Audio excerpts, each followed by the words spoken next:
আমি ইন্টারনেট খুলে যেটা দেখছি, পশ্চিমবাংলা, আমি একটা বাঙালি, পশ্চিমবাংলা টিএমসি এর এমন এমন নেতা আছে, এমন এমন কথা বলছে যে আমি শুধু এটা খান কি ছেলে, তোর মার কটা জন্ম,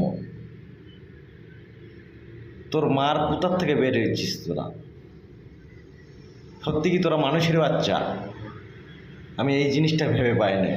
টিএমসির কিছু নেতা, কিছু নেত্রী বলছে, কিছু খানকি আছে, শুভেন্দু অধিকারী খারাপ, বিজেপি যারা করে তারা খারাপ। আরে তোর মারে সুদি শালা খানকির ছেলে।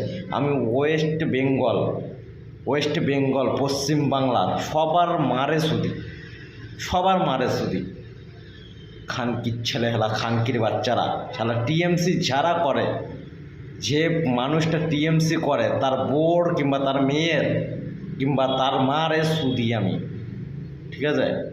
আমি এই কথা বলছি, তোর মাদের যদি ক্ষমতা থাকে, ওয়েস্ট বেঙ্গল পুরো মানুষের বলছি, আমার একটা বাল ছিঁড়ে নিয়ে আমার দেখাবে আমি একটা বিজেপি করি, বিজেপির একটা ছেলে, ঠিক আছে? ওয়েস্ট বেঙ্গলের প্রত্যেকটা মানুষের, হিন্দু মুসলিম কেউ না, প্রত্যেকটা মানুষের বলছি আমি, তোদের মাদের সুদি, মমতা ভক্ত যারা তাদের মাদের সুদি, আর তাদের মাদের যদি কিছু করার ক্ষমতা থাকে আমার বালটা ছিঁড়ে নিতে পারিস, ঠিক আছে?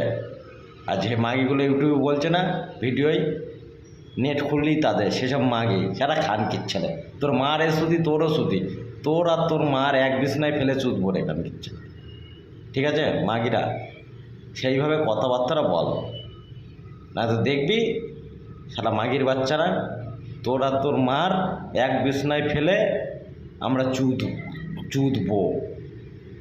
এমন দিন আসবে, এই বিজেপি করে যেসব ছেলেগুলো, সেসব ছেলেগুলো তোর আর তোদের মাদের এক বিছনায় ফেলে চুদবে, এরকম দিন আসবে।